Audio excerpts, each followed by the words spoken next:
4 రోజులు పనికెళ్ళావు, 4 రోజులు ఇంట్లో తొంగుట్టావు, ఇలా అయితే మనం ఎలా బతుకుతాం చెప్పు అని అంది రమణమ్మ. చెస్ ఏంటే నీ గోల, నీకు బువ్వ పెట్టడం లేదా అన్నాడు కోపంగా. పెడుతున్నావు కానీ రేపు పొద్దున్న ఏదైనా అవసరం రావచ్చు.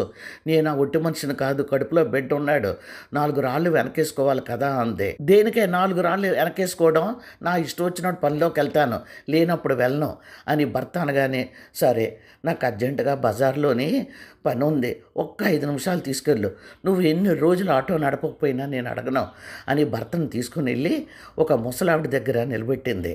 ఆవిడ నిమ్మకాయలు అల్లం అమ్ముతుంది. వయసు 90 ఏళ్ళు దాటే ఉంటుంది. ఆవిడకి ఎవరో పెద్ద మనిషి సహాయం చేస్తుంటే 2 చేతులు ఎత్తి దండం పెడుతుంది. ఇందాకే వచ్చాను. పాపం ఆవిడ కష్టం చూసి అడిగితే తన కొడుకు 4 రోజులు పనికి వెళ్తే 4 రోజులు వెళ్ళాడట. యాక్సిడెంట్ అయ్యి మంచం మీద ఉన్నాడు. వాడి కడుపు నింపడం కోసం 90 ఏళ్ళు ఆవిడ అవుతుంది.